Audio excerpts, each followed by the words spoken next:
Perkenalkan, nama saya Yolanda Astelina, NPM 2556051040. Saya dari Ilmu Administrasi Bisnis angkatan 2025 kelas Rank E.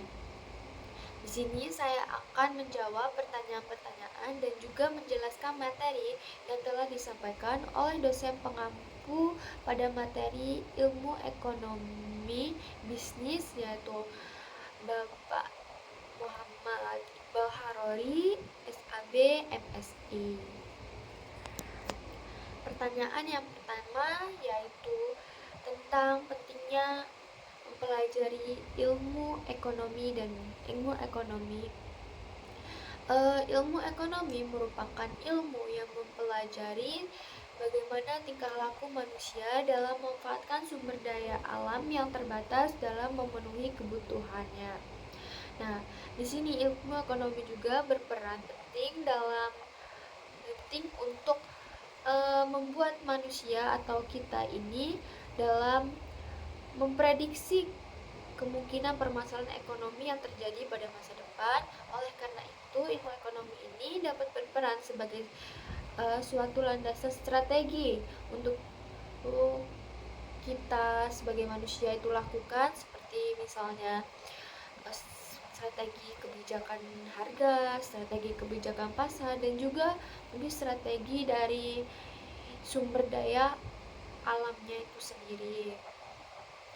Untuk pertanyaan yang kedua tentang ekonomi dan bisnis.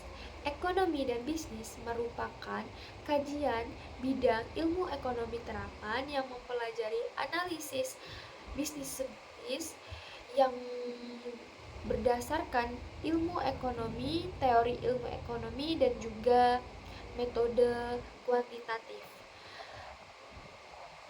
Untuk pertanyaan yang ketiga tentang perbedaan ilmu ekonomi mikro dan makro. Ilmu ekonomi mikro itu ruang lingkupnya itu lebih kecil, yang mana dia hanya membahas tentang permasalahan ekonomi dalam sebuah perusahaan, pada rumah tangga, dan juga seperti di pasar, itu kayak interaksi antara penjual dan pembeli. Sedangkan kalau ekonomi makro dia itu lebih menyeluruh atau agregat, yang mana dia lebih membahas perekonomian yang dilakukan oleh pemerintah atau misalnya kebijakan yang dilakukan oleh pemerintah dalam mengurangi misalnya pengangguran seperti itu. Terus untuk pertanyaan yang keempat yaitu tentang investasi. Investasi itu merupakan sebuah alat untuk penyediaan suatu barang modal yang bisa dimanfaatkan untuk masa sekarang ataupun masa depan nanti, yang mana tingkat investasi ini berpengaruh positif dalam pertumbuhan ekonomi. Ketika tingkat investasi itu tinggi, maka itu dapat memberikan produksi yang dapat meningkatkan produksi yang memberikan dampak positif dengan pembukaan lapangan kerja baru yang kemungkinan dapat meningkatkan pendapatan di masyarakat. Pertanyaan yang kelima yaitu tentang ekonomi hijau. Ekonomi hijau itu merupakan kegiatan ekonomi yang dapat meningkatkan kesejahteraan rakyatnya, karena tujuan dari ekonomi hijau itu sendiri yaitu untuk memberikan keadilan, baik keadilan bagi masyarakat, lingkungan, serta sumber daya alam itu sendiri. Contoh dari kasus ekonomi hijau akhir-akhir ini yaitu seperti contoh kasusnya Gerakan Desa Tenjolaya di Majalengka menuju ekonomi hijau berkelanjutan. Nah, gerakan ekonomi hijaunya yaitu di mana desa ini itu mengelola kembali sampah-sampah organik dengan efektif yang menciptakan pupuk kompos. Nah, yang mana hal ini tuh dapat berdampak positif. Dampak positifnya itu yang pertama yaitu pasti mengurangi namanya pencemaran lingkungan.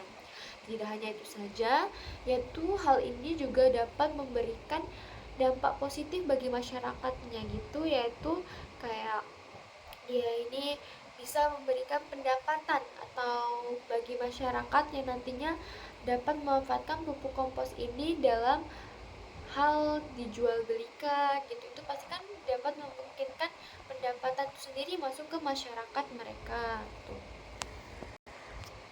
Untuk pertanyaan selanjutnya yaitu tentang ekonomi biru dan kasus-kasus yang akhir-akhir ini terjadi. Ekonomi biru itu merupakan kegiatan ekonomi yang dilakukan oleh masyarakat atau penduduk untuk yang memberikan laba atau keuntungan bagi mereka dan tak terbatas dari sumber daya alamnya saja. Nah, contoh kasus-kasus ekonomi biru yang akhir-akhir ini terjadi yang saya dapatkan yaitu tentang PT atau PT Indonesia Infrastruktur Finance itu mengatakan bahwa pemerintah daerah itu berpeluang kembangkan infrastruktur ekonomi biru lewat badan usaha atau KPBU. Yang mana yaitu pemerintah daerah itu berpeluang besar kembangkan infrastruktur ekonomi biru dengan memanfaatkan kerjasama antara pemerintah dengan badan usaha atau KPBU, yang mana ini dapat menarik investor perusahaan swasta untuk masuk gitu dan memberikan investasi dan juga memberikan modal, yang mana ini itu dapat memberikan dampak yang baik dengan meningkatnya anggaran daerah yang terbatas dan juga dapat membantu dalam proses pembangunan yang cepat, apalagi bagi daerah-daerah pesisir itu sendiri ya. Lalu kolaborasi antara pemerintah dan juga perusahaan investor perusahaan swasta ini juga dinilai dapat mengunci atau memberikan hal yang baik untuk meningkatkan potensi maritim Indonesia dalam pemanfaatan yang optimal dan juga dapat melestarikan ekonomi ekosistem laut untuk generasi kedepannya. Lalu untuk pertanyaan selanjutnya yaitu tentang mengapa sih Indonesia itu belum maju-maju sampai sekarang ini, apa permasalahannya? Kenapa Indonesia belum maju? Permasalahannya apa gitu? Indonesia itu belum maju karena memang Indonesia itu masih memiliki beberapa permasalahan. Yang pertama yaitu Indonesia itu masih sangat tertinggal dari segi SDM dengan negara-negara yang lainnya. Yang kedua yaitu masih banyak sekali kasus-kasus yang terjadi di Indonesia. Ini salah satunya yaitu kasus tentang korupsi, yang mana korupsi ini sangat menjadi faktor yang paling besar mengapa Indonesia ini masih tertinggal dari segi negara maju gitu. Lalu yang ketiga permasalahan Indonesia yaitu mana Indonesia ini masih tertinggal dari segi ilmu pengetahuan, teknologi, serta inovasi dengan negara-negara yang lainnya.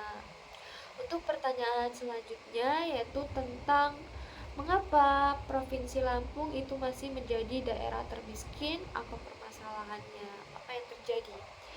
Seperti yang kita tahu ya, bahwa di Lampung ini dilihat dari sumber yang Bapak berikan bahwa yang pertama permasalahannya atau penyebab utamanya yaitu karena masih banyak sekali ketidakseimbangan antara lapangan pekerjaan dengan para pekerjanya gitu. Mana lapangan pekerja itu lebih sedikit daripada pencari pekerjanya yang lebih banyak. Yang kedua yaitu masih banyak masyarakat yang kesulitan dalam mencari peluang pekerja di perusahaan formal karena keterbatasan itu. Yang selanjutnya yaitu karena masih rendahnya upah minimum di suatu daerah atau kota, yang mana itu tidak sejalan dengan kebutuhan masyarakatnya.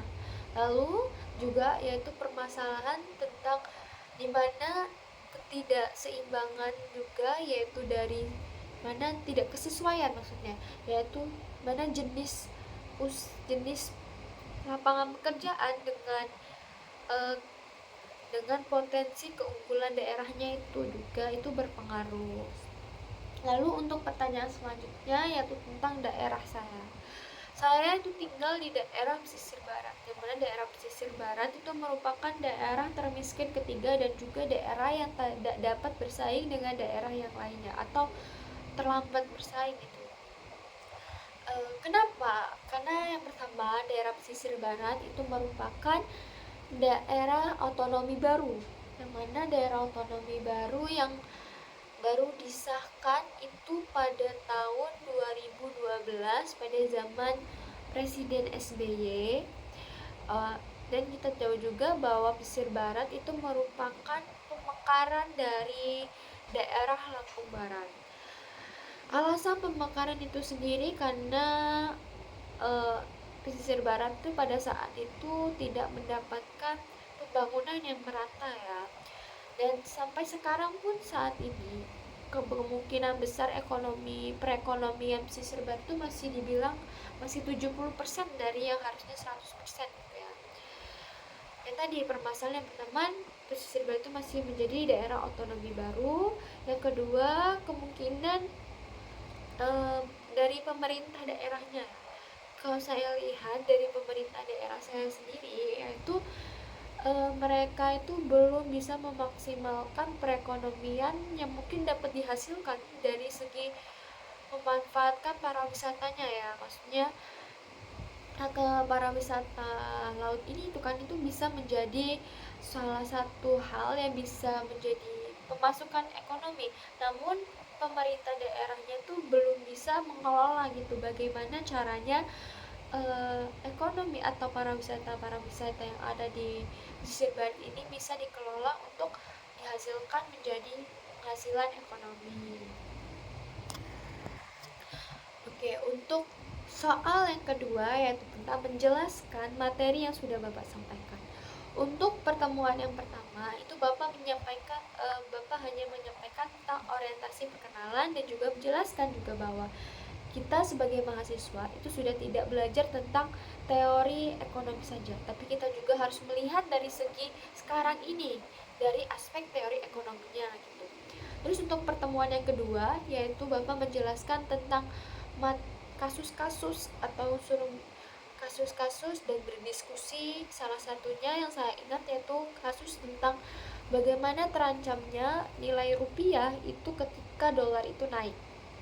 Nah, di sini saya mencari kasus itu dan saya berdiskusi dengan yang lainnya juga di kelas saat itu, dan Bapak menjelaskan juga bahwa memang benar bahwa ketika nilai rupiah itu naik ataupun turun itu sangat berpengaruh ke dolar. Ketika dolar itu naik, maka nilai rupiah itu kan akan semakin rendah, yang mana itu bisa berdampak negatif untuk nilai rupiah itu sendiri.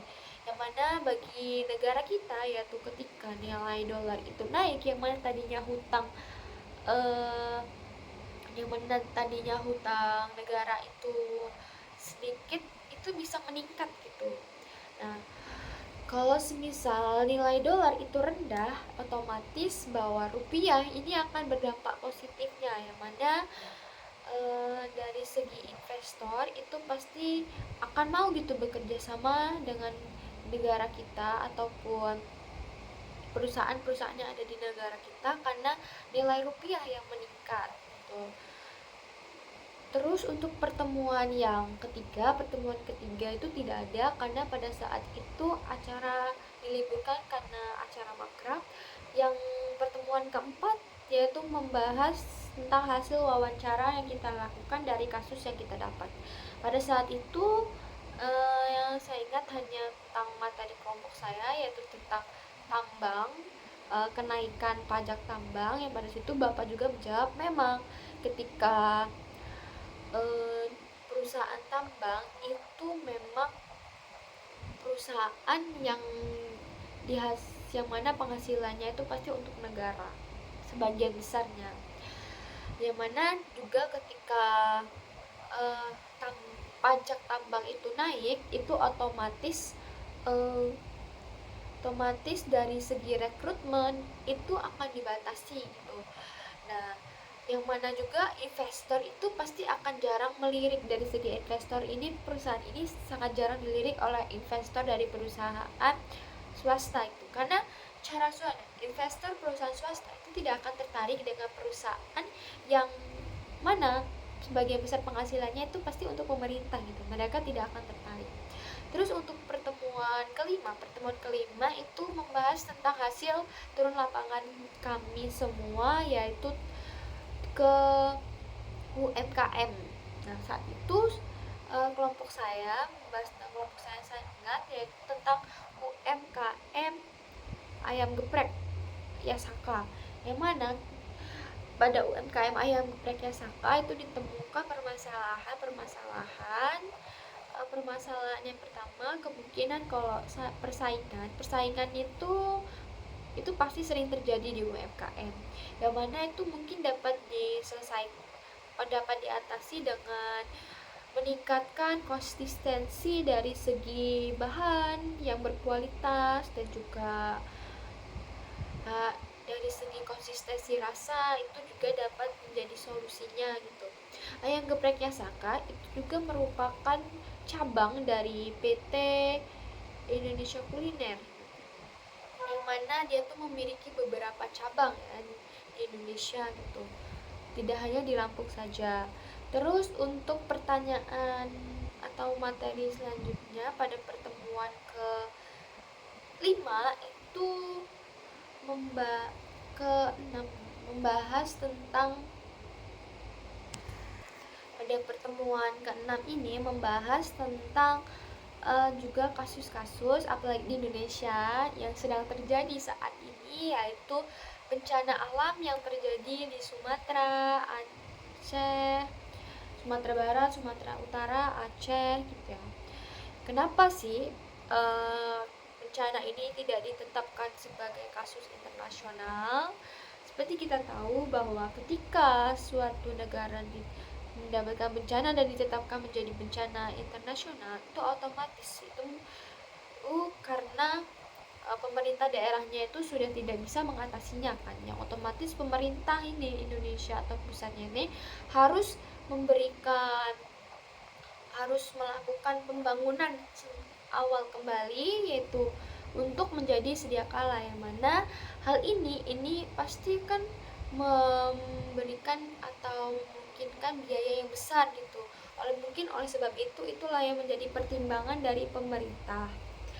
Terus namun dari hal ini juga dapat kita lihat juga bahwa dari bencana ini pasti ada pihak-pihak yang diuntungkan, seperti perusahaan-perusahaan instan dan juga perusahaan-perusahaan bahan-bahan lainnya, yang nantinya ini kan bahan-bahan ini dibeli gitu oleh orang-orang untuk memberikan bantuan bagi masyarakat yang terdapat bencana gitu.